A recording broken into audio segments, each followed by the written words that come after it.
Қай банктен кредит алған тиімді? Каспи банкте страховка болады ма? Бүгін осы сұрақтардың жауабын айтатын боламын.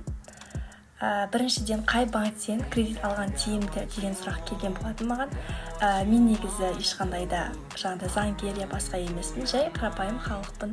Өзім кредит алатын болғандықтан банктерді зерттеп көрдім. Сонда мен өзім қай банктен айлық аламын, сол банктен кредит алған тиімді екен. Өйткені мен сол банктің тұтынушысы болғандықтан маған жеңілдік жасайды. Мысалы 22% болса 20%-ке беру мүмкін деген сияқты жеңілдіктерін жасайды екен. Одан кейін страховка Каспи банкте бар ма?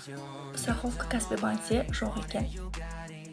Нақты қай банктерде страховка бар екендігін мына жерге қалдырып кетемін. Сол банктерді қарап алыңыздар. Егер де сол банкте сіздің кредитіңіз болатын болса, онда сол банкке барып, страховканың өзіңізге қажет болмаса, қажет емес деп айтып, ақшасын қайтарып алсаңыз болады. Ал страховка дегеніміз не? Ол сіздің мысалы өміріңізді сақтандыру. Яғни сіз қайтыс болсаңыз, болмаса бірінші немесе екінші топ мүгедегі болып қалсаңыз, сол кезде ғана сіздің кредитіңізге жеңілдік болады. Яғни сіз оны төлемеуіңіз мүмкін. Солай деп аласыз, осында кредит алған кезде сіз страховканы қосып аласыз. Ал страховка дегеніміз, яғни сіз қайтыс болсаңыз, сол ақшаны төлемейсіз. Негізі кредит алғаннан кейін 14 күн ішінде тезірек барсаңыз, ақшаңызды көбірек аласыз.